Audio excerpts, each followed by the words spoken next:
Okay, good evening, YouTube. Welcome back to this next episode of FPL Family with me, Lee, and this is Sam. And you find us usually certainly in the last few weeks, in very, very good mood. Usually Spurs have got a result, usually Liverpool have got a result. Yep. And tonight, we're feeling that little bit more sombre, folks. A little bit more sombre. Me in particular.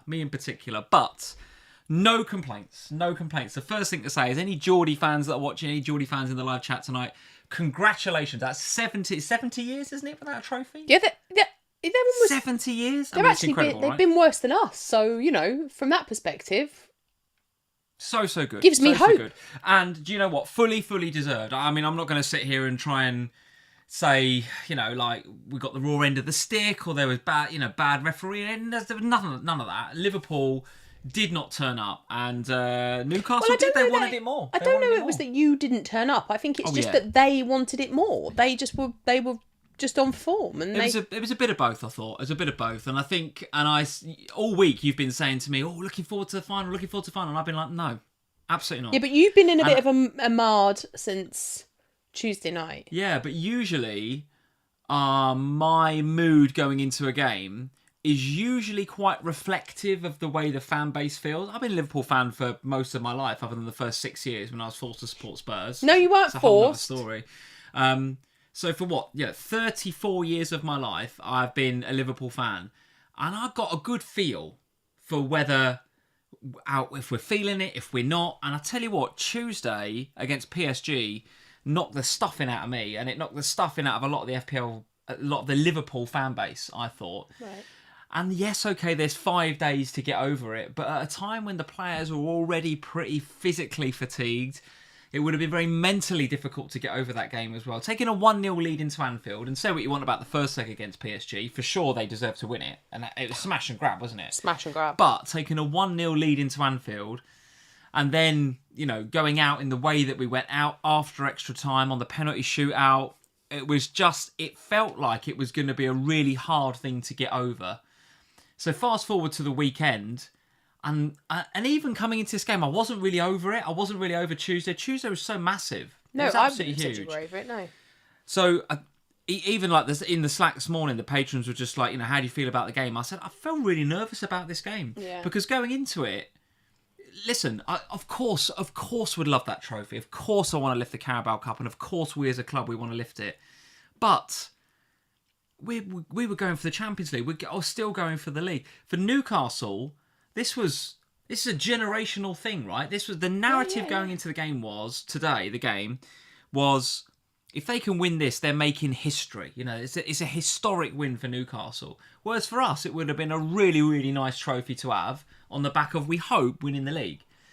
So and it felt from kickoff like they wanted it. They absolutely wanted it. And I said to somebody, I was texting one of my mates who's also a Liverpool fan. I said, it's almost like today, and this is going to sound weird, would have preferred to have played City today. Because City have just had years of success, and it's a bit like, nice if we win the Carabao Cup this year. Whereas for Newcastle, they're making history today. And the fans were all given scarves. It's the first time I've seen a Liverpool domestic cup final like that where we have not taken over. Like, we call Wembley Anfield South amongst the Liverpool community, because whenever we go to a final, we make it like Anfield. It's absolutely buzzing, but didn't see that today. I saw the opposite. I saw Newcastle really taking over, and they deserved it. Completely deserved it. Thoughts on the game? Yeah, I think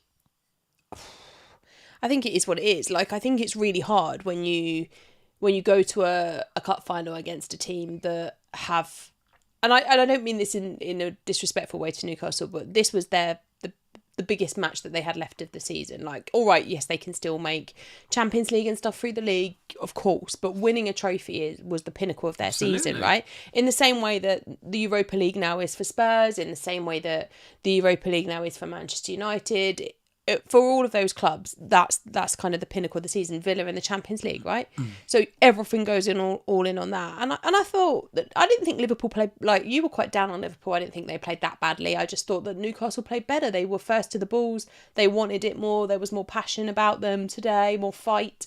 And Liverpool, I think the problem is that when you play such an important match in the middle of the week, and it's not an excuse, it's just facts. When you play an important match in midweek and it doesn't lift you, it doesn't elevate the feeling in the club, and particularly to go out in the way that you did, it does put a downer on it. And then you have to go, okay, park it, move on and build yourself back up again. And it just felt like there wasn't enough for Liverpool. It just didn't feel like you'd quite got to the top there. And losing Trent, I think, I dig Trent out a lot. And I constantly do kind of get frustrated with him. But that's mostly just from an FPL perspective, to be honest, because the clean sheet goes and I think, for God's sake, I've spent 7.5 million on you. However, it is noticeable how your attacking play does not function quite as well without Trent there. It was the same when you came to us in the FA Cup? No, the first leg of the League Cup semi-final. Oh, yeah. Because he played Conor Bradley, didn't he? And attack-wise, you weren't there. And then he brought on Trent towards the back end of the game and you were so much better in attack. Even Conor is kind of cut a little bit from a Trent mould.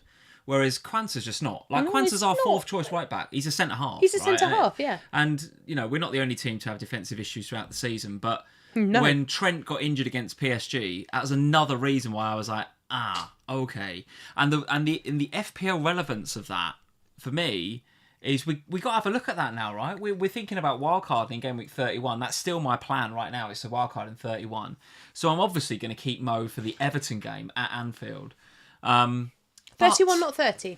I thought you were thinking about 30. No, still 31. 31. Still 31. Because I had to look at my bus team for game week 30. Actually, looks pretty good. I was thinking of bench boosting, actually. If I had a half-decent second keeper, I can definitely bench boost. Does it look that good? It looks all right, yeah. We'll talk about it later on. But 31 wildcard is still my plan. But it would take balls of steel to go without Salah. But I've just noticed in the FPL community a little bit of a narrative around, well, we're not going to captain him a double game week. There's a few game weeks where you might want to captain someone else. Could you go without Salah?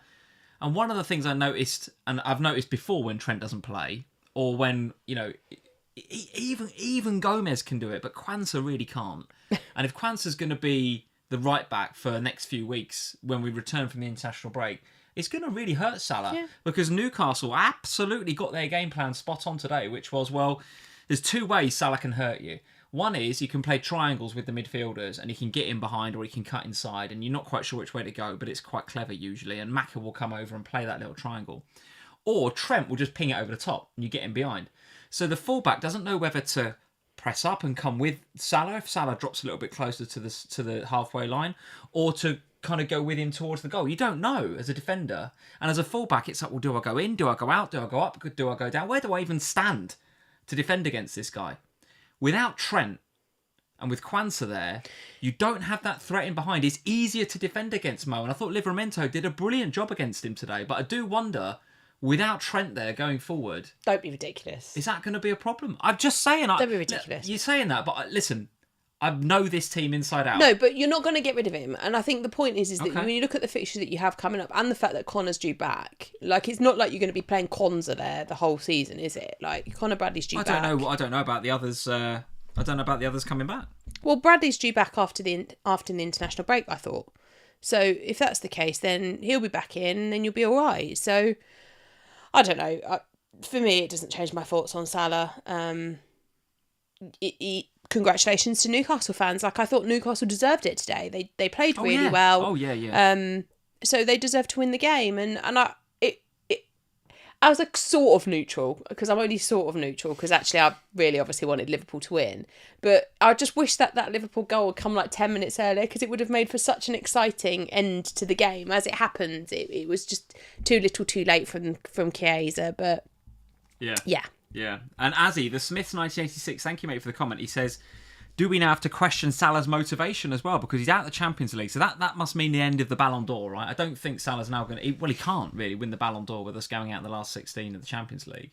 So it's like, well, what is there left to play for other than Premier League records? Records, yeah. I don't know if that's as much of a motivation for him, I'll be honest with you. But I don't know. I think going down in the record books is something that motivates players. well, he's already in the FPL record books, isn't he? Maybe wants some more Premier League records. Who knows? Yeah, Who knows? And he could get to 400, and no one probably will ever be that. He absolutely could. And the full-time whistle went about just as we come on, actually, Sam, at the King Power Stadium. So United have won 3-0. Bruno Fernandes definitely. I mean, if I had prepared for this stream, literally, 10 or so minutes ago, I didn't. It takes me all day, most of the afternoon to pull together the thumbnail and everything for this stream. If United were playing early, he'd almost certainly be on the thumbnail, right? But as it is, I've got to put Elanga on there for reasons that will become very clear a bit later on in the stream. But almost certainly would have been Bruno on the thumbnail, because what a performance from him. But what's so frustrating is we all knew it was coming.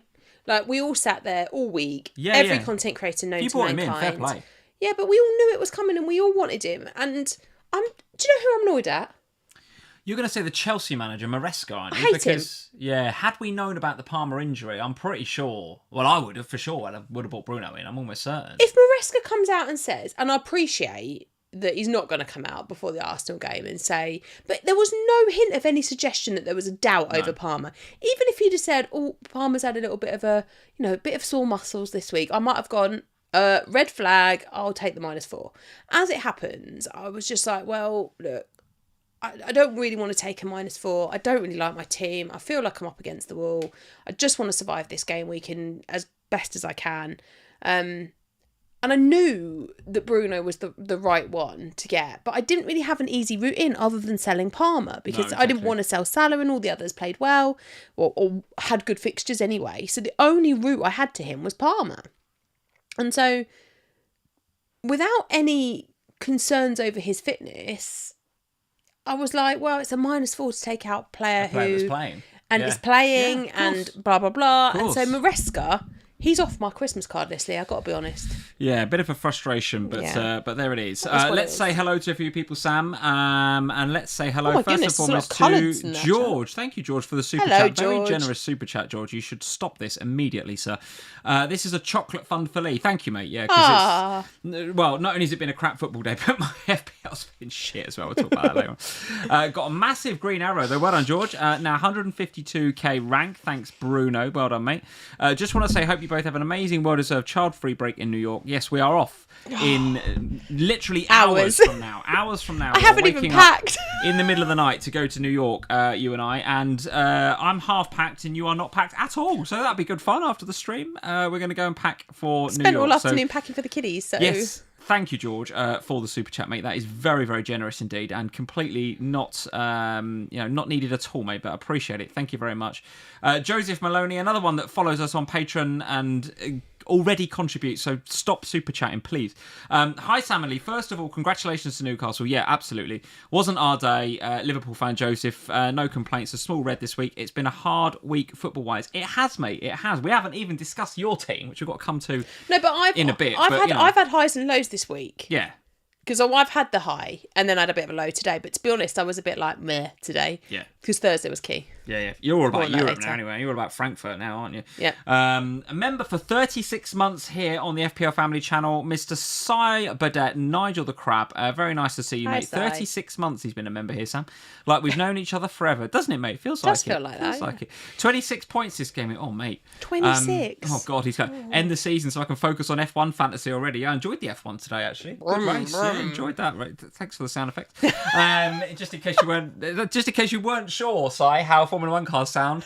There it is. They go brum brum, like a 2-year-old would say. There we go. I like Formula 1. It's good. Can focus on the F1 fantasy already. Yes, it's felt like that sort of game week, Si. But I'll be honest, that's how I feel about it a bit at the moment as well. But with Liverpool not in the FA Cup and the international break, we've now got 2 weeks, not only for the players to recover from what has been a terrible week for Liverpool, but also a good couple of weeks for me to... I just want to forget about football for a few days, I think. Guess what then? You get to spend the whole week with me! Yeah, let's go and talk about NBA and then NFL and stuff instead. Do we have to? No, we don't have to. Can we talk about something other things? Yeah, we can. We can. Azzy, thank you for the super chat, mate. Today would have been my granddad's 86th birthday. Aww. Oh, mate, that's very nice of you to Happy put that. heavenly birthday. Happy heavenly birthday. A proud Geordie, he named my mother after Jacqueline Milburn, his local boyhood heroes. Oh, there we go. So he will be smiling up there, mate. He will have enjoyed that today. No doubt about it. No doubt about it. As will all of the Geordies, including Ant and Dec, who were on TV every bloody 5 minutes with Sky. Were they not sitting next to each other? I find it a bit weird when Ant and Dec don't sit next to each other. I'm not going to say anything bad about Sky because we love everybody down at Sky and we have a wicked time whenever we go down there. But bloody hell, get Ant and Dec off my screen every 5 minutes. God dear but me. I think if that was anybody else playing Newcastle today, bar Spurs, you'd have been loving watching Ant and Dec celebrating. Yeah, it's only because it's Liverpool, right? If it was anyone else getting beaten today, you'd have been loving them. I thought it was Newcastle versus City today. Or Arsenal, or Man United, or Everton. Oh, good You'd luck have been to them. living your best life today. Yeah, absolutely. Yeah. Liam Healy, thank you for the super chat. Playoffs incoming, up 7th in the champ. 8 games left. Liam, famously Bristol City fans. So listen, lots of games still to go, mate. But you never know. It's looking all right. And Malachi Fox with the last super chat. Hi, Lee and Sam. Hello, mate. Soz to Lee about the Liverpool loss, mate. Do not worry.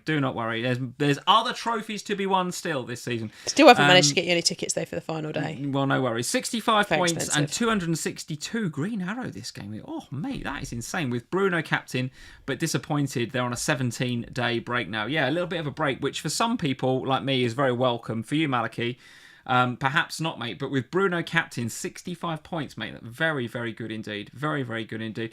Right, Sam, let's get stuck into these games. Where do you want to start then? Where do you want to start? With Elanga. With Elanga.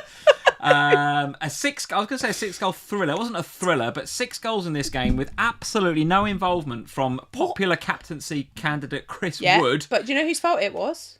Whose fault was it? Who broke Chris Wood? Well, I know Az brought him in a couple of weeks ago, Az but broke listen, him. it's still a game where you would hope to have got something for Chris Wood, but not to be. Totally. This game was, for me, so I went into this one really uneasy because I could not decide for the life of me which Nottingham Forest defender to buy. Could not decide. Yeah. It was a bit of a coin toss, wasn't it? And as the patrons will testify to, I was still banging on about this on Ohana on Thursday night when we recorded that. I wouldn't know whether I wanted Aina, whether I wanted to go for Milenkovic, whether I wanted to go for Williams.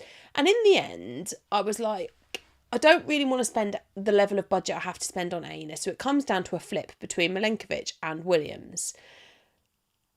And the underlying stats suggested Williams was the play. So I was like, right, fine, I'll go Williams. Yeah, last couple of weeks he's been showing up all right, hasn't he, Williams? Absolutely. So I was like, right, well, I'll go there then. And, all right, people were talking about how maybe there's some doubt around the middle of the week fixture and all that jazz. Fine. For this week, he felt like the one. So when Milenkovic pops up with a goal, I was like, are you joking? Yeah, but listen. But then come on. But then there's 4 of them to choose from. You just had what you're saying. You had a 25% chance. You can't beat yourself up against like I'm not saying I'm beating myself up against it, but what I'm saying is that this is how it feels to me. Like this is how blank game weeks go. More so than any other game week. That often in a blank game week you do a lot of I don't know if overthinking is the right word, but you spend a lot more time, or I do anyway, going into a blank game week, really thinking about what I'm doing because it feels really vital to get right because you've got less players to choose. Same as any week. No, but I think in a normal week, weirdly, I don't find that quite such a pressurising thing. I still think it's because that blooming blank game week last season where it just all went wrong. So this year I was like, right, I've got to make sure that it doesn't all go wrong. And I spent so much time thinking about the Milenkovic-Williams thing. But when Milenkovic were you between them two then? Yeah, straight flip between the two of them. Because I never considered Milenkovic. I was between Aina and Williams. No, so I ruled out Aina on Thursday night on the basis that I wanted the money to be available. And I know you thought I was mad for banging on about him on Thursday's Ohana, but I want the money available for Mateta if Mateta is back and available for game week 30. So I ruled out Aina on the basis I wanted him, but because I also wanted the money for Munoz as well.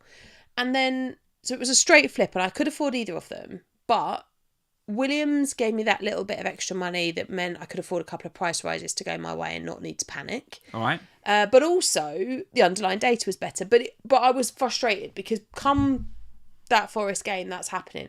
And at the same time, I was also, I'm Anthony Elanga, well, I'll give him some love in a minute. But going into it, I wasn't confident with him. Elanga. Yeah, you've been benching him quite a bit last few weeks. I He have. hasn't scored since Boxing Day and never got a brace in the Premier League. No. And he was second for XG overachievers this week with a delta of 1.45. So, Yeah, nice points, but no one's expecting that, right? Jam. I honestly thought I had the wrong one. I was thinking, if I had my time again, should have just got Gibbs White, shouldn't I? Like, Gibbs White felt like the one to be having going into this week. So I'm going into this game week. I've got Nico Williams, I've got Gibbs White, and I've got Chris Wood. And I've got Elanga and I've got Chris Wood. And in my head, I was thinking Williams and Wood were going to be the ones that got the points. No, I was totally wrong. All my points from that game came from Elanga. And so when the Ipswich first goal went in, I was like, are you actually joking? Taking away the Williams clean sheet as well. But it was what it was. Elanga, Goodbye, Mike. Stop bashing the mic. Yeah. I didn't touch it. Good for the podcast, is that one? I honestly did not touch it. It just slipped. So Anthony Elanga single-handedly holding up my game week, bless him. Excellent. So, who have Nottingham Forest got coming up? Let's have a look at their fixtures. It's Manchester United in the week when we get there. So, Man U away coming up next. And then after that, are we going to be having them on our Game Week 31 wildcard? Because, where are they? I've misplaced them. Here they are. So, Aston Villa, Everton, Spurs, Brentford, Palace. We're probably going to have a piece of them somewhere along the line, aren't we? Are you going to keep Elanga and Wood and Nico, or are you ditching on wildcard? Not wildcard. I think I'll probably keep Wood. Yeah. Elanga, I think will go. I think the midfielder slots can be used quite nicely now. Williams, I don't know. Maybe I'll hold him. He's so cheap that he can just be. He's one of those, isn't he? That he could just be held for the rest of the season and not be too much of an issue. But sure. Yeah, Chris Wood definitely staying. All right, very good. A couple of sloppy goals, you guys are saying in the chat. Yeah, I agree. I think Nottingham Forest kind of just breezed to their lead in this game and then just sort of let a couple of sloppy goals in, which is very Liverpool-like, actually. Very sleepwalking into a couple of goals. But for us Nico William owners, not great. But if you did have Milenkovic, fair play. Very, very good result indeed. Let's talk about the City game. So Man City 2... Brighton 2. Firstly, thoughts on another big underachiever for XG so far this week. Mr. Carlos Baleba, fourth for XG underachievers, mainly because his chance that was probably most of his 0.46 delta came right at the end there. Oh my God, what a miss. It was unbelievable. But Estupiñán with a very nice free kick. And City showing up pretty well in attack, still looking a little bit flaky defensively, but...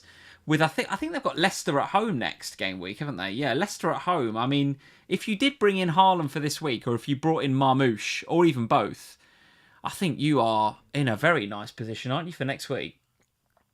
Haaland captaincy, or even Marmoush captaincy next week looks all right. Yeah, absolutely. Because Leicester, I mean, they looked all right for about 5 seconds, and then they struggled. And all right, every week, sadly, the bottom three have become so far and away the bottom three with the Wolves result this week that there's no way, there's no motivation, I don't think, for any of them now to get out of it. I just don't think they can. So it's just pride now. And when you come up against Man City, look, it's very hard to say this when, they've just got a draw with Brighton, who have actually been good. But I'm still never that impressed with Man City when I watch them. The player that I'm impressed with is Omar Mamouche, though. Of all of them. And I know Haaland gets the penalty here and all the rest of it. And I haven't seen the sort of detailed highlights to know whether, he should have had more. But when I look at the forwards, amongst forwards, Haaland doesn't show up until, 28 underlying BPS? So 1, 2, 3, 4, 5, 6, 7, 8th best attacker so far, in the game week we've just had. Whereas Mamouche showing up second only to Strand Larsen. He is becoming a real weapon, I think, Mamouche. And if we don't think about him for the rest of the season, which I really am now, because I think he's the key threat. I think genuinely he's the key threat. He is going to be in a lot of FPL teams next season, depending on how they price him in the game. But he looks like the key threat. He's getting in behind the finish. The confidence of this finish here was really, really nice indeed. He's got the tricks as well. Hence, he gets tripped for the penalty. So I like him a lot, Mamouche. I think he's very, very good. And at 7 million, I'm really tempted. Really tempted for Leicester at home. I mean, God, man. He's an easy buy for me because I've got Beto that had a 2-week punt on and I don't want to keep. The 2-week punt that I should have just trusted my own gut on and gone with Strand Larsen. And got myself We'll talk about him in a bit. Got myself talked into other things, which I'm annoyed at myself with. But the plan was only to have Beto for 2 weeks anyway, and then swap him back to Mateta. But obviously, if I've got the money for Mateta, I've also got the money for Marmouche. So there is definitely potential that I do that move instead this week. I think, especially if Mateta isn't still ready, and we'll get a feel for that as we get closer to the FA Cup games after the international break. But yeah, Marmoush, yes, but I still. It's because it's Leicester. Value than Haaland, isn't he? Oh, massively. I would not go Haaland. I still would not go Haaland. And I'm glad I didn't go into the Gvardiol thing, who could easily get something against Leicester and should easily get a clean sheet against Leicester. But Man City just aren't themselves right now. And so, yes, it's fine. I think it's fine to spend 7 million or so on Marmoush, but I wouldn't be spending. I still don't think there's a lot of value in Haaland. If you did it on free hit, it's paid off. But I wouldn't want to have him in my team long term at the expense of some other expensive assets. Yeah, there's a little bit of narrative in the chat about, well, does Pep start him? I hear you, George. I can hear that because I know that he rested him, didn't he? Or at least left him out of the Nottingham Forest game, wasn't it? I think last game week. Now, I think that was a little bit tactical because, again, if you look at the way that Forest set up against some of the bigger sides, and obviously I've watched them twice against us and they've done very, very well indeed.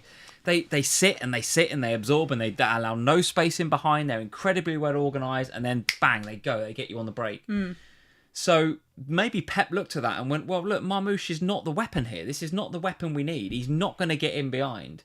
He's not going to have that space. Forest is too disciplined and too good and won't allow it. Whereas you come up against the Brighton side, who are very, very good, but, do like to attack, like to press high. Yeah. Against the Leicester side, who... I don't know. What even are they? Do they like to press? They probably like to, but they just can't. So I think that was tactical leaving him out against Forest. I think he'll play him more often than not going forward. And he's definitely on my radar for the wildcard in 31. I think he's a weapon, Marmoush. Absolutely top player. Not for 30. Well, yeah, I mean, absolutely, Who have you got as your front line? Well, I've got Evan Nielsen, who I brought in this week, who absolutely could be just a straight trade for him. But I do like Evan Nielsen's game. They've got Ipswich at home. Then I've got Isak, of course, and then I've got Chris Wood. So I like them all, but I do like Marmoush a lot. I like him a lot. I think he's a top player. And the way that Pep has integrated him into the team is very different to the way he usually integrates his attacking players. And he usually, his attacking players, we saw with Grealish, right? Take your time, Jack. Get into it. He's still taking his time, but take your time, Jack. Settle in the club, all the rest of it. Same to a degree with Doku and even Alvarez. Savinio's kind of come in and been quite hitting the ground running, but usually over the last few years, Pep that's injuries though, isn't he? He's had no choice with Savinio. Yeah, a little bit. But usually, my point is, Pep will ease his attacking players in and let them get a feel for it because playing the way that he wants them to play in that Man City team is intense, right? It takes a lot of getting used to. But Marmoush has gone, no. Let me at it. And he's gone straight in and he's scoring goals. He looks electric. He's already got the understanding with Haaland. Very, very impressed. Very, very impressed. He's still not the new Egyptian king, but he's very, very impressed with Marmoush. He's the prince. Very good indeed. Let's move on, Sam. Let's talk about your man Strand Larsen then. Southampton 1, Wolves 2. Yeah, go on then, get it out your system because, you said Strand Larsen. Yeah. And people talked you out of it. Sorry about that. But you didn't get him in the end. You didn't get him. And Az... and Jules and Kelly. Yeah, we should listen to us. The four of you. Do what you think. What's really... Because you also said to Jules you should get Dallo and bring Bruno in as captain. He's done it and he's absolutely nailed it. So you should start doing what you think rather than what everyone tells you. Well, I never do what people tell me, but the Strand Larsen thing is just infuriating because I said it, and do you know what's really funny is I took Max football training on Saturday morning, and I don't normally go. Lee normally takes him, but I took him, and one of the other parents was like, "Oh, I'm glad you're here. You can help me with my fantasy team. I'm on a free hit." So I'm standing there and I'm doing the free hit. And I'm like, "You should get Strand Larsen." And she's like, "No, absolutely not. Don't want to go there. She's got some other Wolves midfielder." And I'm like, no, Strand Larsen. If you're going to go Wolves, it has to be Strand Larsen. And we did a couple of other things, moved a couple of things around. She said to me at the match today, she was like, "I wish I'd listened to you." And I was like, "I know, I told you. I wish I'd listened to myself." But yeah, it's just an infuriating one. And I honestly don't think you should beat yourself up. Like, he's top for XG overachievers this week. He got 2 goals and a delta of 1.82. So his 2 goals were like 0.18 XG. But It's not like he had a flurry of chances well, and no, got of course 2 goals. Not. He got a bit lucky. But I'm not beating myself up about it. I think it's not like... The Milenkovic one I am a little bit beating myself up about because I was genuinely torn on the 2 of them. This one I'm annoyed at because would have been such an incredible differential in terms of rank gain. He's not hurt me, so I'm not annoyed about it, but I am frustrated that I didn't do it, because it's those kind of differential picks coming in that you really need if you're going to get big greats. Yeah, I've got the hiccups. Agree. I apologise. Anything else you want to say about this game other than Southampton are absolutely dead and buried, aren't they? Oh my God. Southampton, Leicester, Ipswich, they remain the 3 teams to target, don't they? Well, I hadn't really kept that close an eye on the relegation battle. I knew them 3 were down there, and I thought Wolves were probably in and around it. It's just fighting for their lives a little bit. Not really. I mean, even before this game. Now, I mean, it's done now, isn't it? But even they're like 9 points. 9 points, I think. It's finished. People talk about the title finish, the relegation battle. Well done. Absolutely well done. Let's go to a very good result for George's team, Brentford. Bournemouth 1, Brentford 2. Was you surprised by this one? A little, I suppose. A little, because Bournemouth have been a little off form lately. Yeah. Although got a good result against you, didn't they? So... yeah, a little, because... Who got a good result against us? Well, Bournemouth got a draw against you, didn't they? Although they did lose... Would you say that's a good result? Well, I guess they were 2-0 up. Yeah, I suppose not. Yeah, but listen, they had their chances. There was one, I think, was it Semenyo or maybe somebody like heading it onto the bar from point blank range early on in the second half. So it could have gone very differently. But props to Brentford, because they did the business. And the very, very simple goal, the first one. And Bremo in swinging corner to Visser on his head. I mean, it's what they love. Could not get any more simple than that. Again, from a Bournemouth perspective, another assist for Kirkes. Please come to Anfield, Milos Kirkes. We need a new left-back, and you would be really, really good under Slot, I think. Thoughts on this game in general, then? 3 very good points for Brentford, or... Yeah. Yeah, I thought so. Yeah, 3 really good points for Brentford. And it's a weird one, isn't it? Because I did not have this game going Brentford's way on my sleeper picks. I thought Bournemouth would get something out of the game. I thought Bournemouth would win the game. You thought they'd win the game? I think I had it as a draw on sleeper. I think I had a Bournemouth win. And I think because Bournemouth at home have been so good this season, they've been really solid. And I just kind of thought that with the way that they've been scoring goals, that they would get something out of it. And so going into this week, I had Dean. Good old Hoyson, Did you have Carlson in your team? Yeah, remember I forgot about him, and I had him. Yeah, I went on off the bench and claimed that I always remembered I had him. A couple of days later, when I was talking to Harry there, so I had him, and I was thinking, okay, well, worst case scenario here is that he gets a clean sheet and Mbommo blanks, or he doesn't get the clean sheet, and the chances are that Brian brings me some attack in return to counteract it. So. And that's exactly what happened. Obviously, Mbommo gets the assist, so fine. But having him over Kirkes, it's another one of those, isn't it? Where at the time I did it because it was budget. I didn't have the money for Kirkes, so I went for Hoyson instead. And it is frustrating, I think, when that happens. When you know that this player is a better pick, but you haven't quite got the funds to do it. So instead, you go for their slightly cheaper teammate. And then don't get anything out of them, and it does feel get what you pay for. It does feel frustrating, but yeah, I kind of feel like on Wildcard I'll still be looking at Bournemouth despite this result this week. What are these 2 teams up to next week in game week 30 then? Let's have a look at Bournemouth at home to Ipswich, which looks very, very nice indeed. Ipswich still, I think, yet to win in 2025. The only team in the whole of the English Football League yet to win in 2025. In the whole Ipswich, of the Football League? I think the chat will tell me whether I'm right or wrong, but I'm sure I heard that stat over the weekend. The only team still yet to get a win in 2025, Ipswich. So you'd fancy Bournemouth there. And then Brentford away at Newcastle, who will, of course, be still hungover after today. So a difficult-looking game for Brian and co. But your Bournemouth assets, it probably hold. And actually, when I look at the top 6 for XG underachievers, you've got David Brooks in there at 0.46 in at 3rd. Semenyo and Evan Nilsson in at 5th and 6th. So probably a little bit, unlucky. Certainly Semenyo, like I said, that one off the bar from point blank range, he's got to score that. But they still managed to lose this game. Do you think there is a bit of, and I thought this as I was watching some of the highlights, do you think that the Bournemouth, a lot's been said about Bournemouth this season and how high they press and their intensity in their game, and they're really in your face, and they're, Iriola's really got them sort of high energy. And that is absolutely to be applauded. They've had some fantastic results and they are punching way above their weight, I think, as a club. Do you think as the season goes on, and it might be different now we have this international break, but I wonder whether as the season comes to a climax, that intensity might affect them a little bit. That might affect some of the energy in the performances, do you think? Or possibly. do you fancy them? You're going to probably still have them for them on your 31 wildcard? Possibly. I mean, you're possibly right. I think we've only got, 9 game weeks left to go now till the end of the season. Bournemouth, full focus on the league. I don't think it's too much of an issue. In terms of investment, though, I think it's just Kirkes for me. I think Cliver is in the conversation always. He's always in the conversation for me because I just really like him. I think he's a really good asset.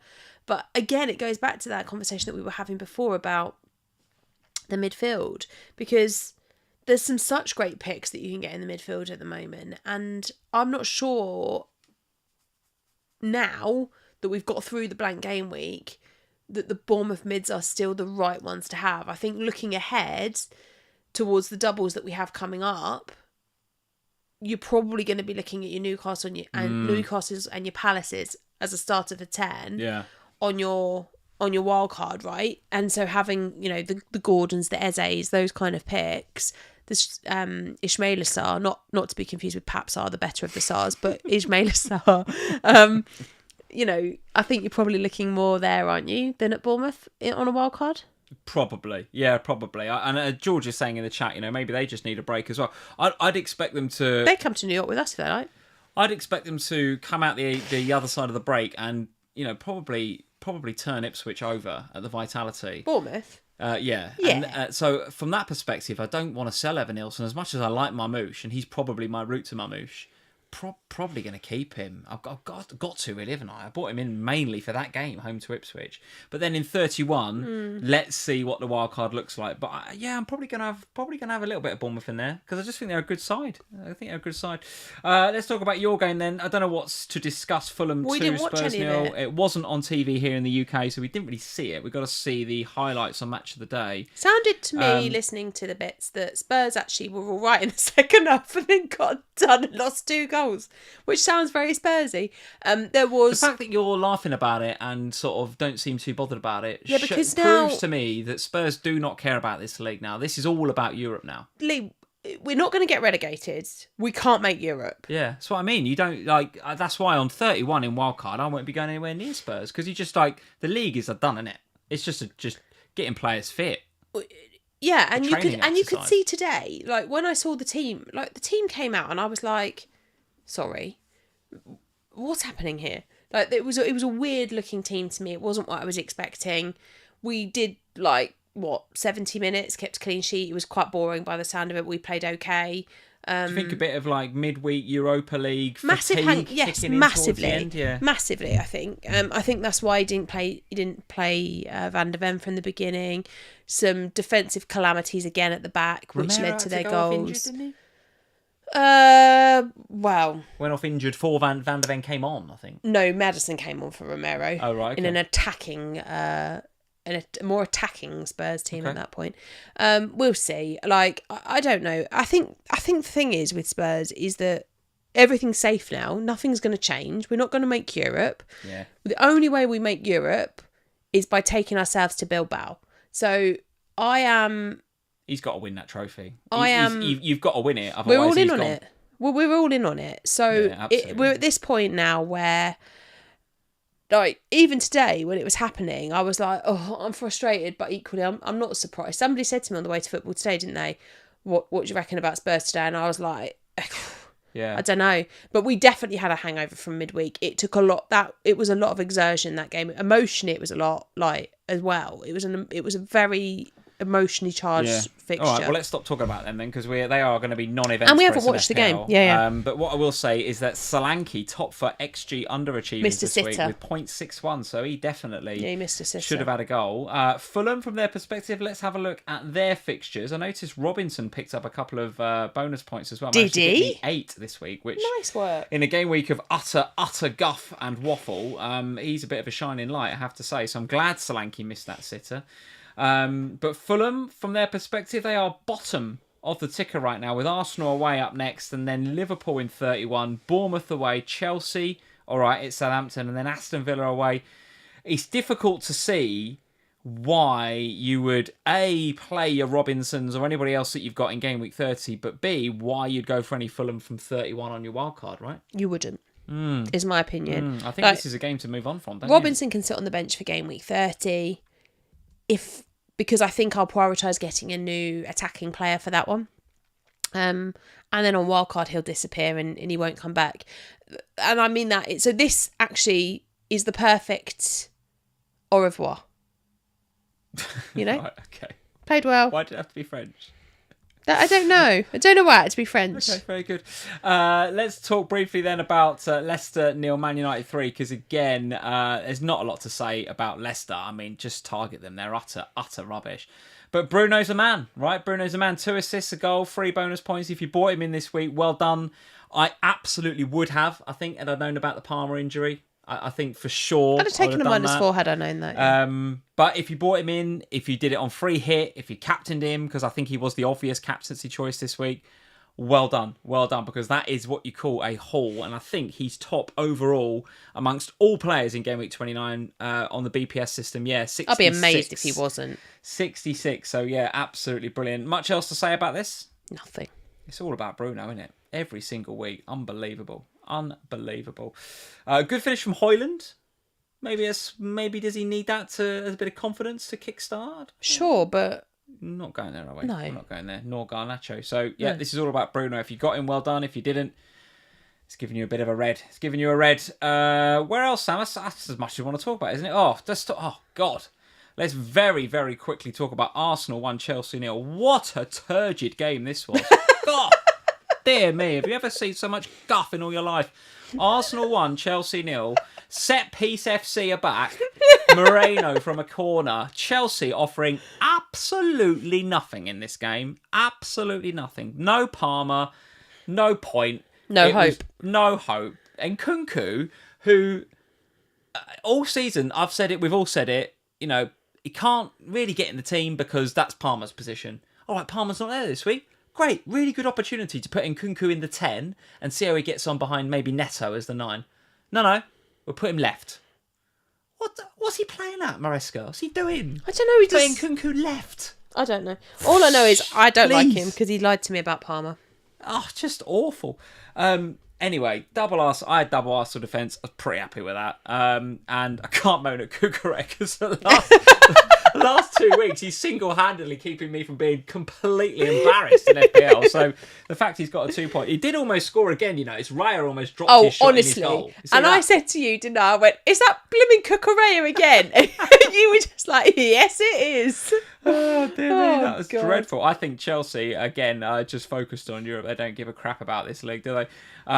Are we going to be having them in 31 though? Let's have a look. Arsenal, I've lost them. Here they are. Fulham at home next week, so I'll be playing Raya again, no doubt. Probably Gabriel. Will you double up?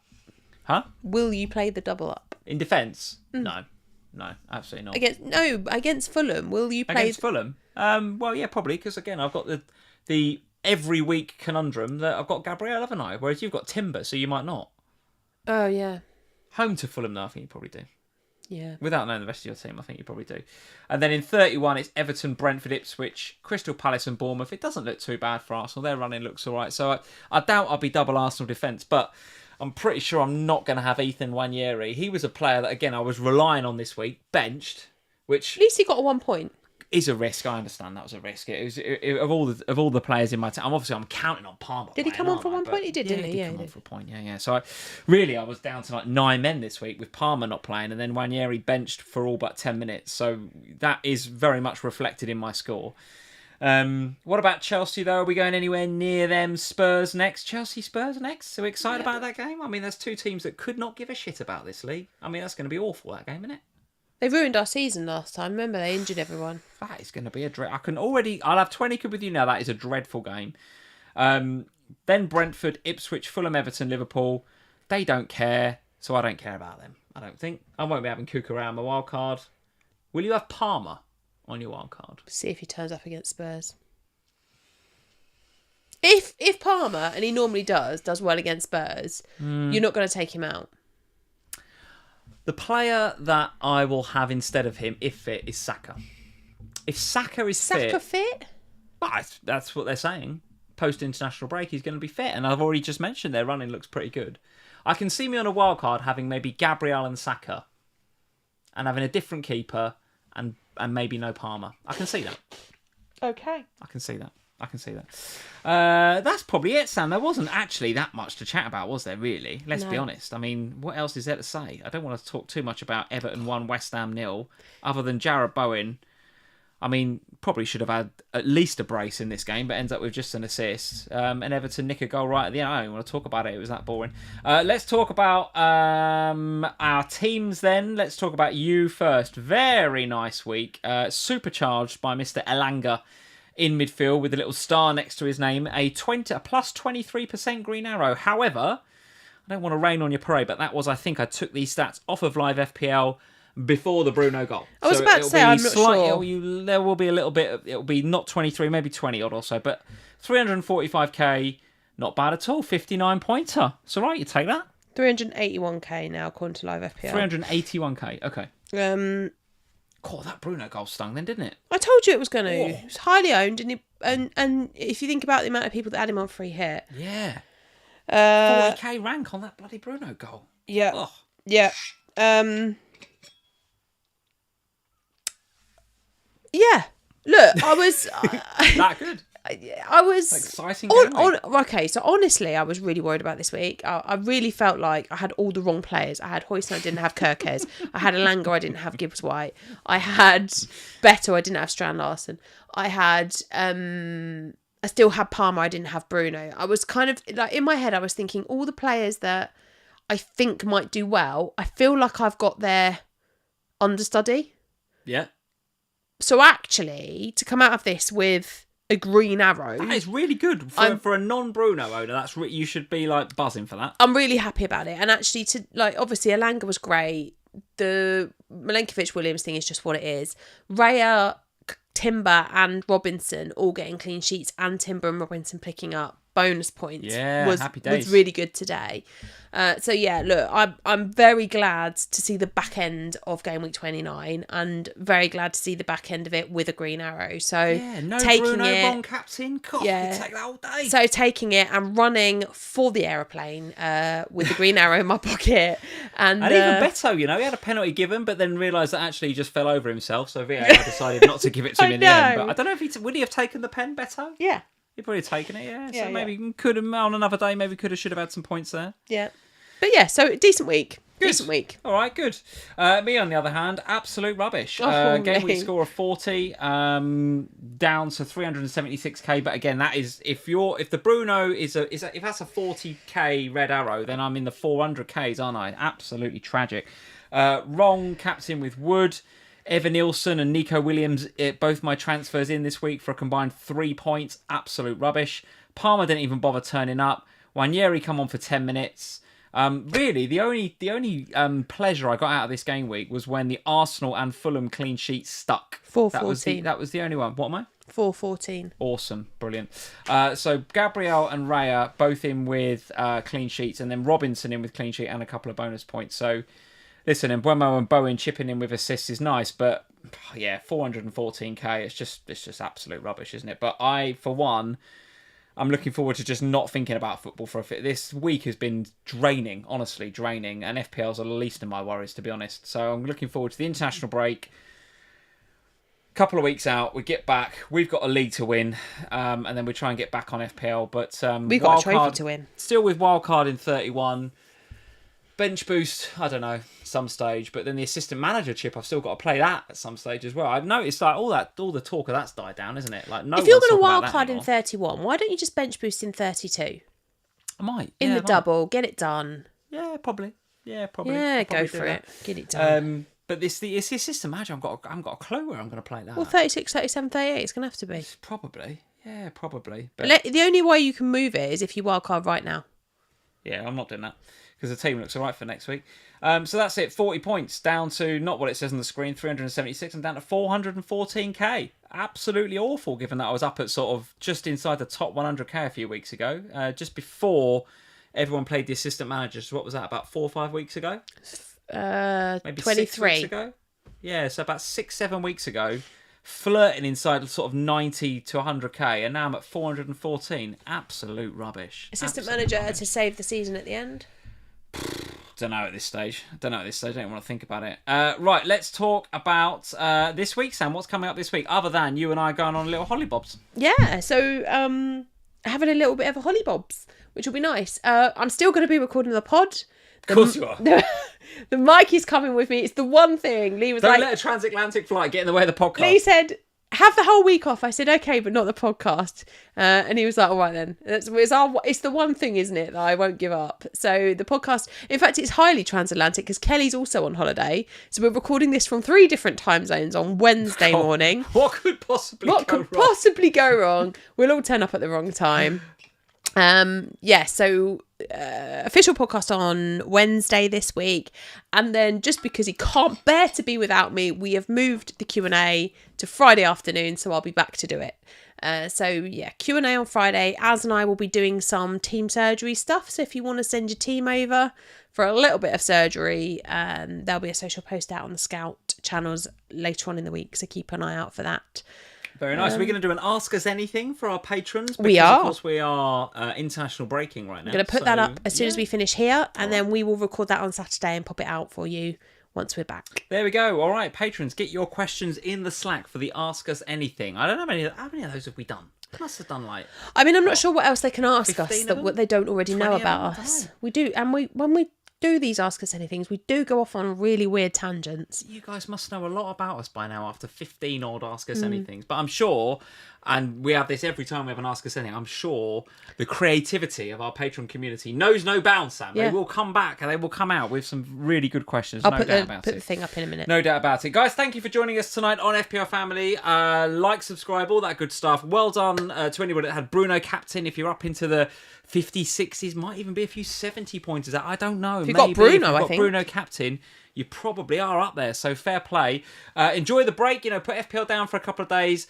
Good luck to any of you that have got FA Cup games coming up, and we'll see you probably in a couple of weeks or so when we'll be talking about game week 30. Cheers, guys. Bye-bye.